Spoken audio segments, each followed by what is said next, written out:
যেসব রাজ্যে বিজেপি রয়েছে সেখানেও ভুরি ভুরি নাম বাদ, এবং এক্ষেত্রে সেই তালিকায় যদি দেখি গুজরাট রয়েছে, মধ্যপ্রদেশ রয়েছে, কার্যত ভয়ানকভাবে এই ক্ষেত্রে সব থেকে বেশি নাম বাদ গিয়েছে আন্দামানের ক্ষেত্রে সব থেকে বেশি পার্সেন্টেজ বাদ গিয়েছে। এবং সেই জায়গায় যদি দেখি সব থেকে বেশি নাম কোথায় বাদ গিয়েছে, কার্যত সব থেকে বেশি নাম বাদ গিয়েছে উত্তরপ্রদেশে। আমি এবার একসঙ্গে ঝালিয়ে নেবো এই সংখ্যা তথ্যের হিসেবে যে রাজ্যে কোথায় কত, কোন রাজ্যে কোথায় কত ভোটার বাদ গেছে। এক্ষেত্রে পশ্চিমবঙ্গে ভোটার ছিল 7.66 কোটি, ভোটার হয়েছে 6.77 কোটি, বাদ পড়েছে 90.83 লক্ষ। তামিলনাড়ুতে 6.41 কোটি ভোটার ছিল, বাদ পড়েছে 5.67 কোটি, বাদ হয়েছে 5.67 কোটি, বাদ পড়েছে 97.37 লক্ষ। গুজরাটে ভোটার ছিল 5.8 কোটি, হয়েছে 4.40 কোটি, বাদ পড়েছে 77.95 লক্ষ। কেরালে একইভাবে 2.78 কোটি ভোটার ছিল, রয়েছে 2.69 কোটি ভোটার, বাদ পড়েছে মাত্র 8.97 লক্ষ। মধ্যপ্রদেশে 5.74 কোটি ভোটার ছিল, হয়েছে 5.39 কোটি ভোটার, বাদ পড়েছে 34.25 লক্ষ ভোটার। রাজস্থানে 5.46 কোটি ভোটার ছিল, আছে 5.15 কোটি ভোটার, বাদ পড়েছে 31.36 লক্ষ। ছত্তিশগড়ে 2.12 কোটি ভোটার ছিল, 1.87 কোটি ভোটার রয়েছে, বাদ পড়েছে 24.99 লক্ষ। একই সঙ্গে গোয়ায় বাদ পড়েছে, গোয়ায় রয়েছে 11.85 লক্ষ, আছে 10.57 লক্ষ, বাদ পড়েছে 1.27 লক্ষ, সব থেকে কম। অন্যদিকে আন্দামান নিকোবর দ্বীপপুঞ্জে 3.10 লক্ষ ভোটার আছে, ভোটার ছিল, বাদ পড়েছে 52,000, ভোটার আছে 2.58 লক্ষ।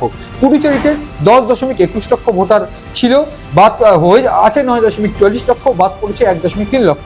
এবং সব থেকে বেশি যে তালিকা ইউপি এবং বিহার, ইউপিতে ছিল 15.39 কোটি ভোটার, আছে 13.39 ভোটার, বাদ পড়েছে 2 সামথিং। অন্যদিকে বিহারে আছে 7.89 কোটি ভোটার ছিল, বাদ পড়েছে 68 লক্ষ ভোটার, আছে 7.21 কোটি ভোটার। তো এই হিসেবটা করলে দেখা যাবে যে কার্যত 6.5 কোটি ভোটার বাদ পড়েছে। এবার প্রথম প্রশ্ন যেটা আসছে, অত্যন্ত সব মহল থেকে অত্যন্ত গুরুত্বপূর্ণ প্রশ্ন, কংগ্রেস থেকে আসছে, কার্যত মমতা বন্দ্যোপাধ্যায় বা তৃণমূল কংগ্রেসের অন্যতম কাণ্ডারি বলা ভালো, অভিষেক বন্দ্যোপাধ্যায়, তারা প্রথম থেকে যে প্রশ্নটা করছেন যে তাহলে এই ভোটার তালিকায় যদি ভোট হয় তাহলে সেক্ষেত্রে এই সরকারের বৈধতা কোথায়, এই বৈধতা নিয়ে প্রশ্ন তুলেছিল। এবং সেক্ষেত্রে এই জায়গায় দাঁড়িয়ে এইবার যে প্রশ্নটা উঠে আসছে যে তাহলে এটা তো নির্বাচন কমিশনের ব্যর্থতা, যে কেন এত বছর ধরে 2002-এ শেষ ভোটার SIR এর কাজ হচ্ছে এবং এরপর 2026-এ এই ভোটার লিস্টের কাজ হচ্ছে। এক্ষেত্রে 66 লক্ষ, প্রায় 67 লক্ষ মৃত, কেন এতদিন ধরে এই মৃত ভোটাররা ভোটার তালিকায় ছিল, প্রথম প্রশ্ন। দ্বিতীয় প্রশ্ন, যে এত ভোটার তালিকায় এত ভুয়ো ভোটার যারা ছিল, কেন নির্বাচন কমিশন, রাজ্যের নির্বাচন কমিশনগুলো এবং সংশ্লিষ্ট রাজ্যের নির্বাচন কমিশনগুলো কোনো কাজ করেনি। এক্ষেত্রে যদি হতো এই ভুয়ো ভোটার থাকতো না, এবং এই ভুয়ো ভোটার দিয়ে রাজ্যের বিভিন্ন ক্ষেত্রে লাভ কাদের হয়েছে, এই প্রশ্নগুলো উঠলে বিশেষজ্ঞদের একাংশের মত যে এটা অবশ্যই নির্বাচন কমিশনের ব্যর্থতা, যে যেখানে দাঁড়িয়ে এই ভুয়ো ভোটার বাছাই করতে পারেনি এর আগে বা ভুয়ো ভোটার রয়ে গিয়েছে, সেক্ষেত্রে নির্বাচন কমিশনের ভোটার তালিকায় কোনো কাজ কেন এর আগে হয়নি, এটাও একটা ব্যর্থতা।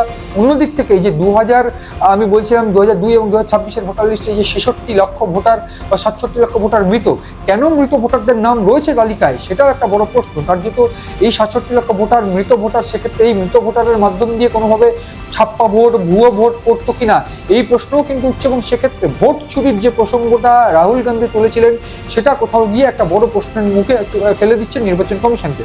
ফলে সব মিলিয়ে দাঁড়িয়ে এই যে সংখ্যা তত্ত্বের হিসেবটা দাঁড়াচ্ছে, সেই সংখ্যা তত্ত্বের হিসেবটা কিন্তু যে কোনো মুহূর্তে গোলমাল পাকিয়ে দিতে পারে যে কোনো সমীকরণ। এবং সেই জায়গায় যে প্রশ্নগুলো উঠছে সেগুলো অত্যন্ত প্রাসঙ্গিক প্রশ্ন, যে নির্বাচন কমিশনের ভূমিকা কি, এবং এই গোটা সংখ্যা তত্ত্ব কিন্তু নির্বাচন কমিশনের ভূমিকাকে প্রশ্নচিহ্নের মুখে ফেলছে। ফলে সব মিলিয়ে দাঁড়িয়ে এই যে সংখ্যাটা বাদ গিয়েছে, এবং সেক্ষেত্রে বাদ বাকি এই যে 45 লক্ষ ভোটার রয়েছে এই মুহূর্তে, এবং সেক্ষেত্রে 2 কোটি ভোটার অ্যাড হয়েছে, 45 কোটি ভোটার আছে এই মুহূর্তে গোটা ভারতবর্ষে, এবং 2 কোটি ভোটার অ্যাড হয়েছে ফর্ম 6 এর মাধ্যম দিয়ে।